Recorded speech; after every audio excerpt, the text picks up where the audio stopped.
Ce que vous voyez là, ce ne sont pas des facettes vénères, mais bel et bien des couronnes complètes avec une préparation extrêmement agressive. On élimine une grosse quantité d'émail. Or, l'émail est le seul tissu qui ne se régénère jamais sur la dent. Passer d'une dent saine à un moignon fragile est une vraie bombe à retardement. Non seulement une telle préparation peut entraîner une inflammation de la pulpe due à la chaleur du fraisage, je dis bien extrême hypersensibilité due au rapprochement vers la pulpe constituée de nerfs et de vaisseaux sanguins. Comment ça, une prothèse n'est pas éternelle.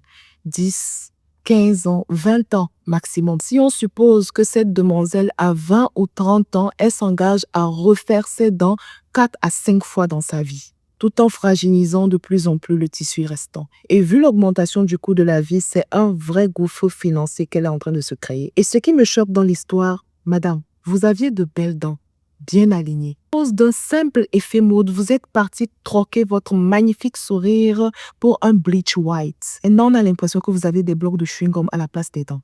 Pourquoi? Et que c'est les humains qui créent leurs propres problèmes qu'ils n'arrivent pas à résoudre là. Restez là. Et que va-t-il se passer s'il y a un abcès, si la couronne se décèle? Il n'y a aucun suivi post-opératoire. Certains dentistes là, ils refusent de réparer les erreurs que vous êtes parti faire ailleurs. Ce n'est pas mon cas parce que, bon, on cherche l'argent. Mais beaucoup de dentistes vont vous dire, à moi, je ne traite pas ça parce que c'est pas eux qui ont commencé. Et là, vous serez foutus.